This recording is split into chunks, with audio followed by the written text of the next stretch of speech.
Greetings everyone, this is Mr. Mull. Today I'm going to do a quick podcast on something called component vectors and how to use them in a problem that deals with angles.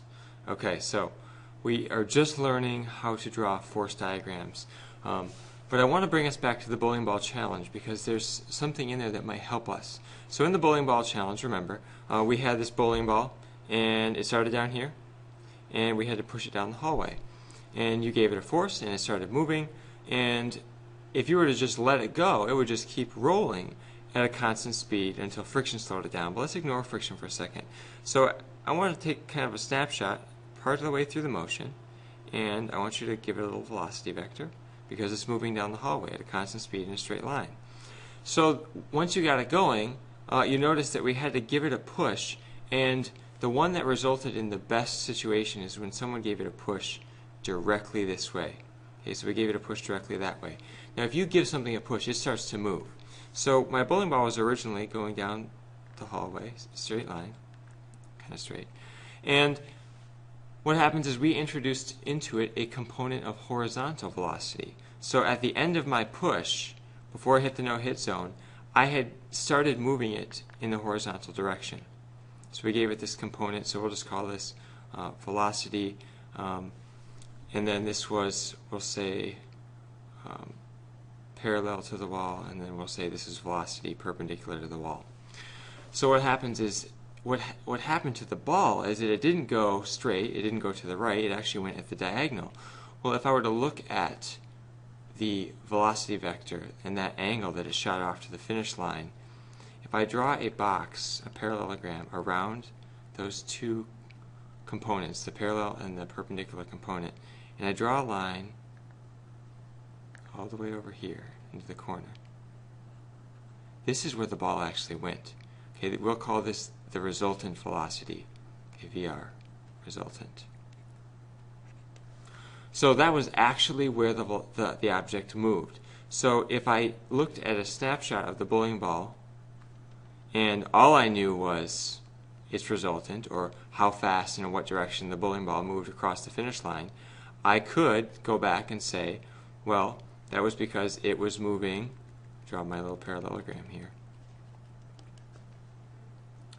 It had a vertical component of velocity, or a parallel to the wall, and it had this perpendicular to the wall component of velocity.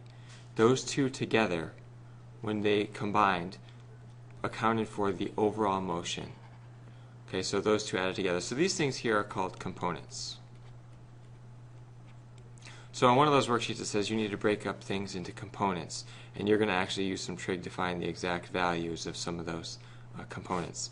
So I want to take us to how does this apply to force diagrams. So in a force diagram, and you're going to do some of these, you have to define your system.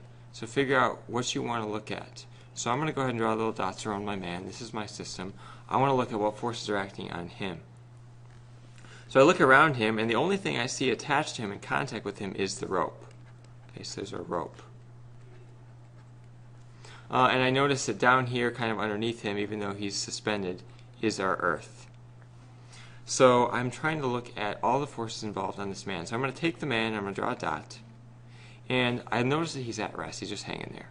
So if there's no acceleration, then we know by the first rule of forces that overall, all the forces acting on our little man have to be balanced. Okay, they have to be balanced. So when I draw these, we need to have balanced forces. So I'm going to go ahead and draw. We know that the earth is pulling on him. Okay, so we'll say here's our earth. Earth is pulling him in the down direction. And then I have these two ropes attached to him, kind of pulling him off at these angles that are unknown. Pulling off some angles. Now because there's two ropes, they're going to kind of share the load, so there's no way it's going to be longer arrows than my earth arrow. I want to show you how to make this a little bit more qualitatively correct. So what you can do is take this idea of components, and we're going to break in each of these force vectors here into their components. The reason why I want to do this is because I want to figure out and I want to show that forces are balanced. Now when we had a really simple object, you remember just an object at rest like that bowling ball, I could show that they were balanced with congruency vectors. Well, I want to do that same thing here, but the problem is now we're dealing with things that aren't on the same plane. So I'm going to think about, okay, so here's my ceiling up here. We're going to use that as kind of like our surface. So I have my vectors. I'm going to break them into components. I'm going to kind of draw little boxes around them. And that's going to help me draw my component vectors. So this vector here is made up of a parallel to the surface component. Okay, and remember, this is our rope. This is our rope. Okay, rope is pulling. There's our physical object doing the pulling. And I have two components to that vector. I have my parallel to the surface component, so I'll just put a little parallel here. And then I have perpendicular to the surface component. Put a little notation, perpendicular. So if I go to the right and then go up, I need to draw two arrows here. This parallel vector and this perpendicular vector are going to add up together to give me my resultant force from the rope. So I'm going to label those. And the other rope's the same way. I'm going to do the same thing. So we have our little parallel piece. We have our little perpendicular piece. So what we need to do is we need to show that all parallel to surface forces are balanced and all perpendicular to the surface forces are balanced, because the object is not moving, it's not accelerating in any direction. So we can't use the hypotenuse because we don't know what those values are. But if I look at just the parallel pieces, this guy here, and this one here, they're going to have to be the same. Equal and opposite. They're going to have to balance each other out. And if I look at all the perpendicular to the surface components, or the ones acting vertically, I have, I'm going to go ahead and put a little circle here. This one here, and this one's the same size. Okay, we have the same kind of rope. It doesn't look like there's any difference there. And this one down here is going to have to be both of those added together. If I were to draw a equation for this, it would be this plus this equals the force of my earth, and we're going to learn how to do that. But what I want to do is I just want to look at this now. Now it's more qualitatively correct. It shows us all those forces balancing each other out. I want to do another kind of complex example here. Here's a squirrel at rest. So I'm going to look at my system, and I'm going to notice what's around him. He's on the ground. Okay, the surface of the ground. And the earth is down here, kind of underneath of him, the center of the earth, which is kind of pulling him. And there's nothing else going on. And I notice the ground, he's on the surface, but he's at rest, so he's not moving, he's not sliding down. So once I find my squirrel, draw a little dot. What you need to do is, if you're at an angle, here's our surface, a good strategy is to draw a dotted line to represent the surface. So there's my surface, so I have a point of reference. So on my little squirrel, the earth is still pulling him. I'm going to say straight downish. Okay, straight down, so there's my earth pulling him. And because the squirrel is pressed up against the surface, there's going to be a force from the ground. It's acting perpendicular to the ground. We call that here's our ground. And that's our normal.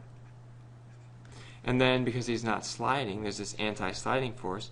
We know that something's keeping him from sliding, the ground. That's our friction. So this is a basic diagram, quantitative force diagram. Looks nice, but we can do more. We can do better. So what I want you to do is kind of flip your paper, or imagine that you're flipping that so that this dotted line is going to be your x-axis and it's going to be horizontal. When you flip everything over, what you can do is take everything that's not on that plane, okay, not on that surface, that axis, and you're going to break everything not on this axis here, the axis of my surface. We're going to break it into components. So this is on the axis, it's perpendicular. This is on the axis, it's parallel. But this one here is off the axis. So I'm going to go ahead and use that little parallelogram rule. We're going to figure out what those components are. So the earth is pulling into the ramp a certain amount, and the earth is also pulling you down the ramp. And this is why if there was no friction, the squirrel would start going down the ramp. So looking at these new components, we'll call this the force of earth perpendicular. We'll call this the force of the earth parallel. If I look at those two components, now I can use those equality vectors, because the friction is going to keep the squirrel at rest, so the earth pulling down the ramp is going to have to be pulling just as hard as friction's pulling the other way. They've got to be balanced, because my squirrel is not accelerating. I look at so parallel is equal to parallel, I look at the perpendicular to the surface forces, those are going to have to be balanced. So that overall, everything's balanced. Perpendicular forces, balanced. Parallel forces, balanced. And remember, this guy here, I just broke it into components so I could deal with this a little bit more qualitatively. The last step I want you to do is, looking at this diagram, let's add one more piece to it.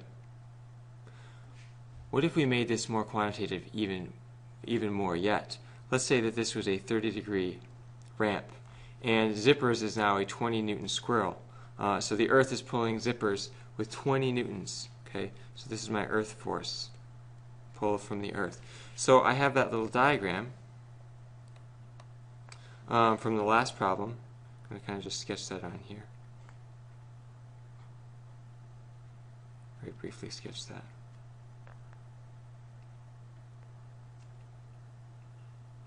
Okay. So here's our diagram from the last one. We need to find this force of friction here. So now we need to use some trig.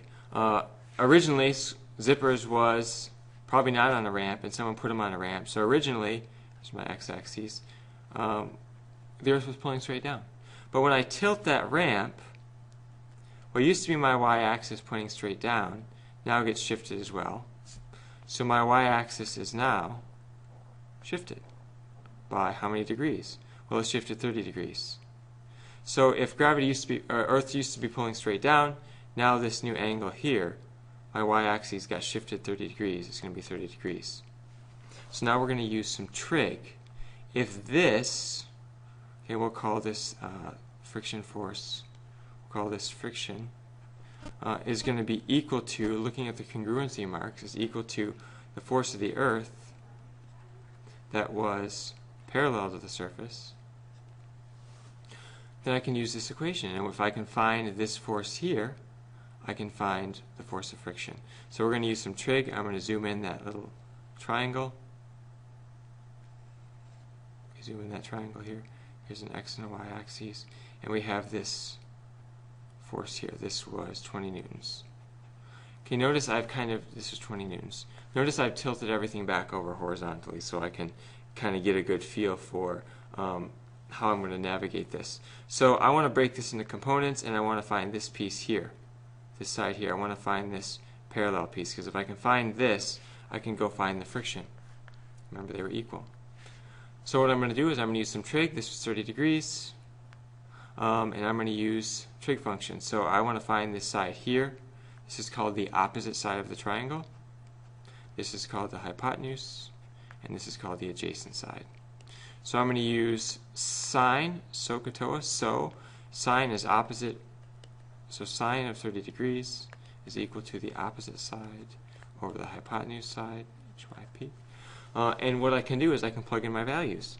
I know that the opposite side is my x. I know that the hypotenuse is 20 newtons. Rearranging, I'm going to go ahead and think of this as over 1. We can cross multiply these. So x times 1 is x, sine of 30 degrees, times my 20 newtons, put some units on there, is equal to x.